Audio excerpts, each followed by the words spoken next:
السلام عليكم ورحمة الله وبركاته. أصحابتك وحرن جنال كمركز السود واضح آدي هذا ومهتسنتهين ما أنتوا 4 كبيش السديدات السنة كلبضة كن يشان يلا باتنك وقال كم حربا إن نوجه الله أرين تضبط كهورة دحدي ويل سوماليا ومل جاز ستيشن هو تراجدو أي كقاتان شذالك وجاري تراجه كجيري إسقو تكنية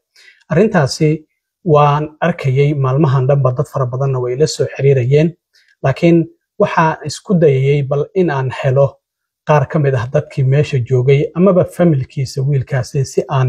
uga wareysto arrintan xiriir aan la sameeyay kadib ay ii suura gali waysana bal inta aan ka ogahay inaan idin la wadaago ayaan go'aansaday iyo maxay tahay qaladaadka dhimasho ay ka dhalan karto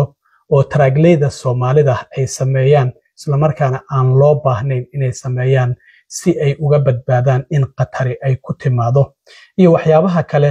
oo la yiraahdo Soomaalidu waa ay sameeyaan oo dhaqan xumada ah marka taraagada ay wadayaan arrimahaas oo idil ayaan idin la wadaagaya sidoo kale waxa jirta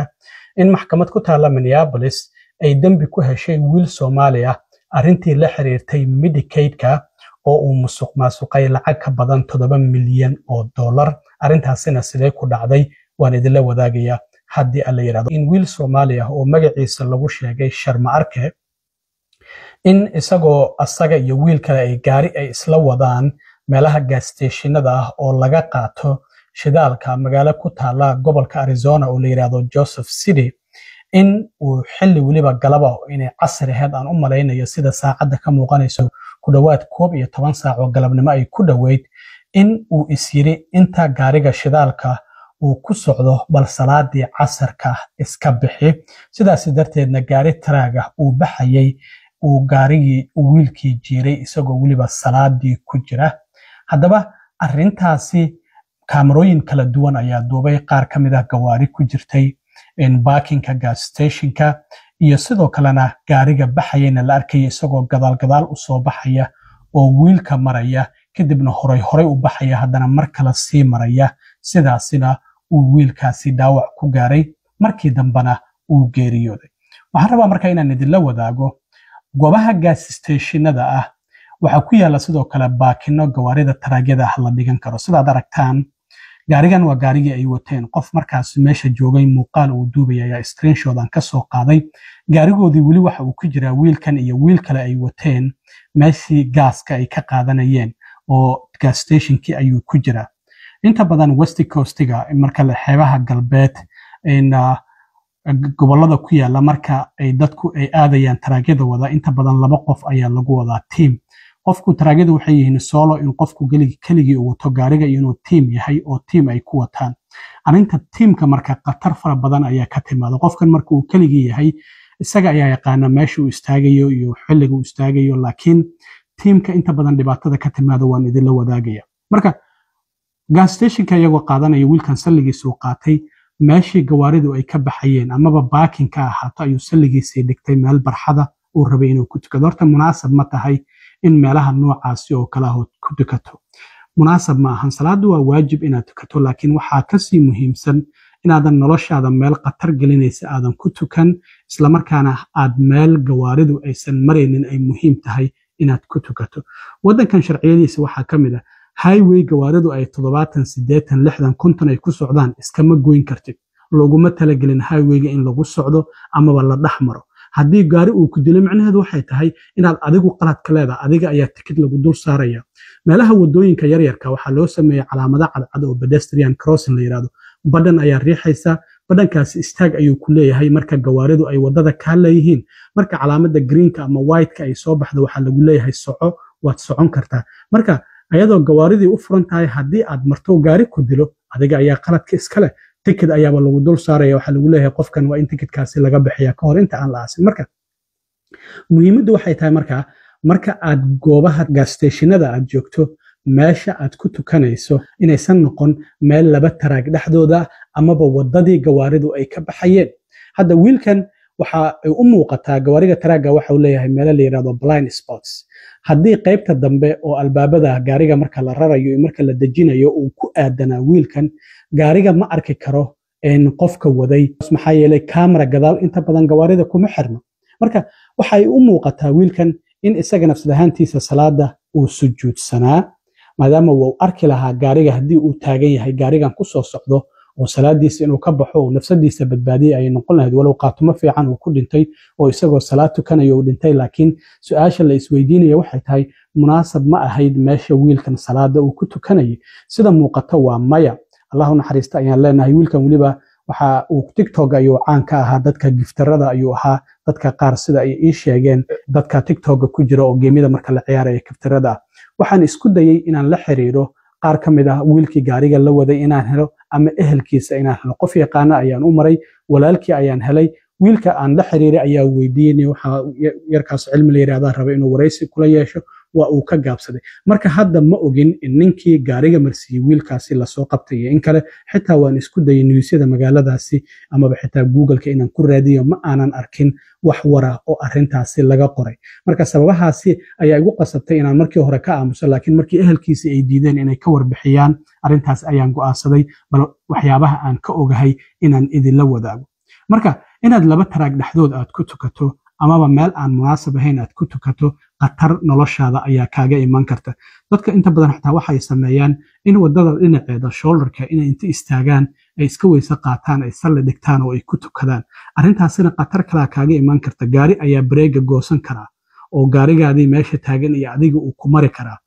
meelaha wadooyinka highwayada qaarkood sida meelaha buuraha leh waxaa laga sameeyay meelo la yiraahdo runaway track ram oo gaariga haddii breegyada uu goosto meelo loogu talagalay in lagu sii daayo oo gaariga uu ku istaago sidaad arkaysaan marka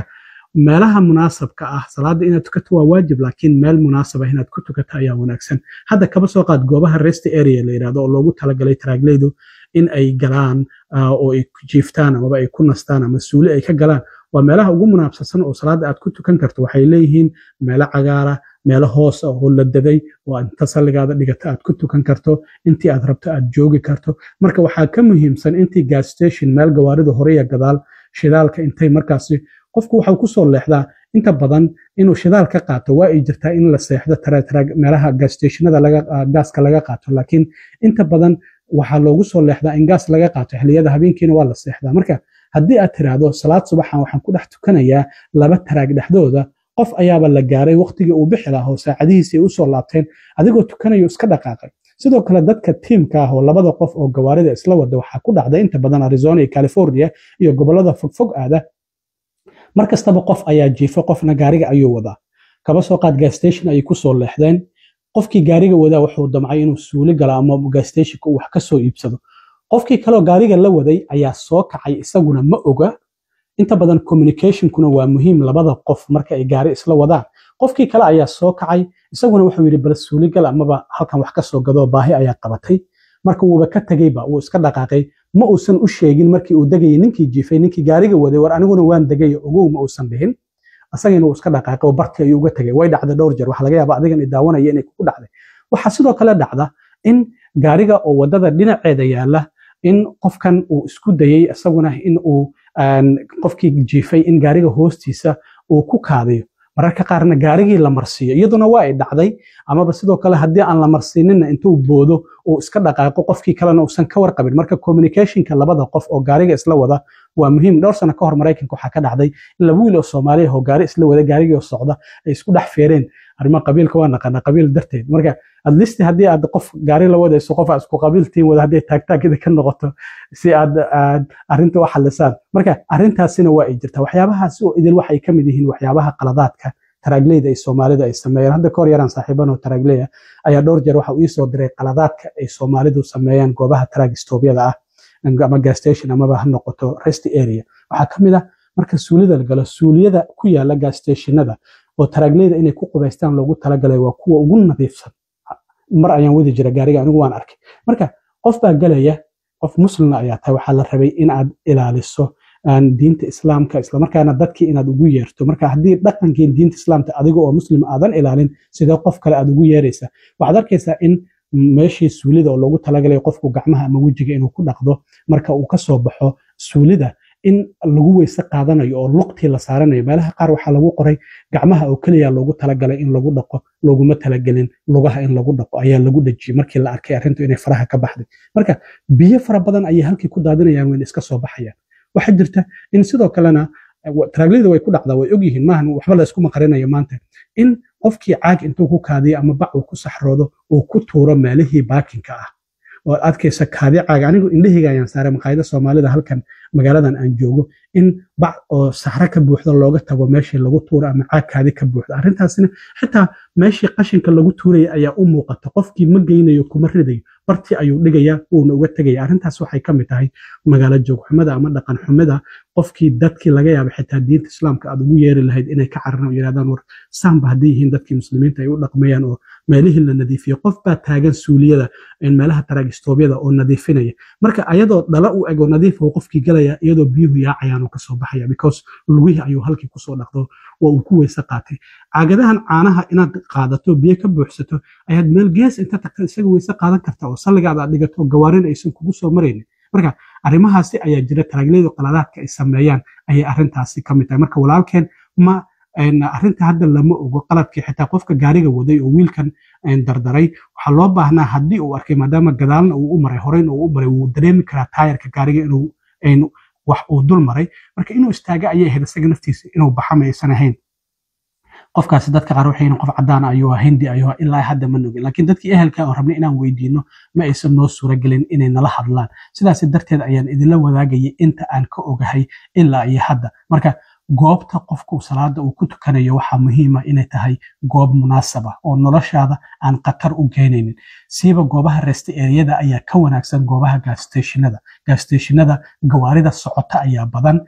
bakaas maxaa yeelay meelaha rest area meesha gaariga la dhiganayo iyo meesha suulida lagu galayo waa ay kala fog yihiin xitaa meelo loogu talagalo coos leh oo dedan ayaa jira sida sawirada aad ka arkaysaan marka waxyaabahaasi oo idil waxay ka mid yihiin waxyaabaha loo baahan yahay qofka taraaga wada maadaama uu yahay qof professional isla markaana sharciyada inuu ilaaliyo loo baahan yahay ay tahay in uu raaco walaalkeen Allah u naxariisto haddii gacan ka xaq daran ay dishayna kullay waa la soo qaban doonaa qofkii arrintaasi ka dambeeyay waa in baaritaan lagu sameeyaa boolisku ay baaraan ay arkaan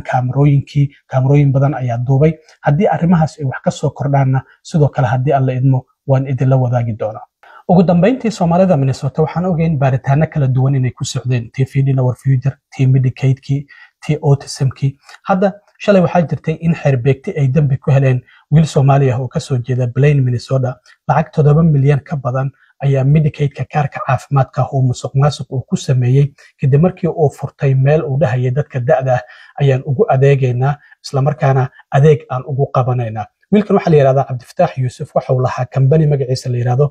Promise Health Services waxaana muuqata in uusan ba xafiis lahayn oo mailbox ah uu ku adeegayo oo company-giisa mailbox-kaasi ay address u ahayd mailbox waxa la yiraahdaa in inta boostada tagto aad soo furato in mail aad tiraahdo halkaas dadka taragleeda ayaa inta badan sameeya oo aan deganayn guri marka halkaas ay waraaqahada iyo waxaad ay kugu soo dhacayaan marka maba uusan lahayn ba xafiis halkaasi ayaa waxa ay u ahayd goob isla markaana lacagtii Medicaid-ka oo uu helay waxa uu ku gatay gawaari raaxo dhar qaali ah iyo sidoo kale alaabo kale waxa sidoo kale wiilkan shalay oo talaada ahayd ayaa xeerbeegti ay dambigan ay ku heleen waxaana uu musuqmaasuqay uu xaday sida ku qoran lacag ka badan 7 milyan oo dollar oo nolol qaali ah oo ku sameystay xeerbeegtidu Cabdifataax Yuusuf oo 44 jir ah waxay ku heleen 6 dambi oo ah in uu gacan ka geystay isla markaana xatooyo uu sameeyay sida xafiiska xeerlaaliyaha gobolka Minnesota ay aan dacwadahan ku soo ogay sanadkii la soo dhaafay uu soo baxay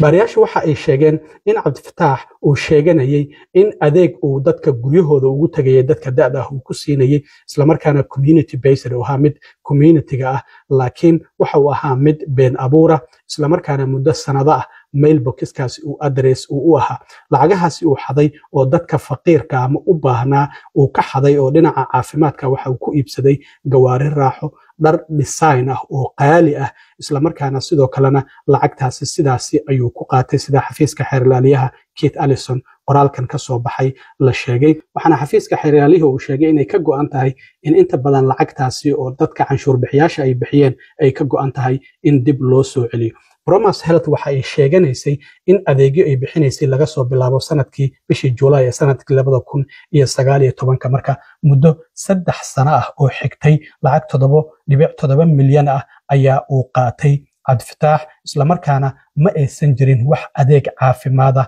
oo uu bixiyay isla markaana in ka badan 7.2 milyan ayaa uu musuq maasuqay oo aan la garanaynin ilaa iyo hadda halka ay mareen. Cabdifataax Yuusuf waxaa inta badan lacag ka badan 1 milyan oo dollar oo Promise Health Services ganacsigiisa lagu siiyey. Waxaa inta badan uu ku shubay accountka qaaska uu isagu ay leeyahay iyo midka xaaskiisa oo Luul Axmed oo 40 jir ah. waxaana ay ku qarash gareeyeen lacag ka badan 22,000 alaab ay gurigooda dhigteen. 42,000 waxay ku gateen gawaari oo raaxo, isla markaana 80,000 lacag ka badan waxay ku gateen dharka design-ka ah oo ay ka mid yihiin Coach, Canada Goose iyo sidoo kalena Michael Kors, sida xafiiska xeeraryaha qoraalka ka soo baxay uu sheegay. Marka lacagahaasi faraha badan ayuu qaatay, waxaana sidoo kalena uu noloshiisa ayuu ku qarash gareeyay, adeegii dadkii loo baahnaana ma uusan ugu qabanin. marka xilliga la xukumayo weli waa ay dhiman tahay, laakiin 6daasi dambi oo kala duwan ayaa lagu helay in caafimaadkii adeegii caafimaad ee la doonayay in uu qabto dadka guryahooda loogu tagayo oo da'da ah uusan u qaban, isla markaana uu iska biilgaraysanaya lacagtaasina isagu uu iska isticmaalay isaga iyo qoyskiisa. waxyaabaha ka soo kordhaya xukunkiisa haddii alla idmana waan arki doonaa. aad iyo aad u mahadsantiin asxaabta. intaan mar kale kulmi doono waa saaxiibkiin Cilmi Waaro idinla sida iyo nabadgelyo.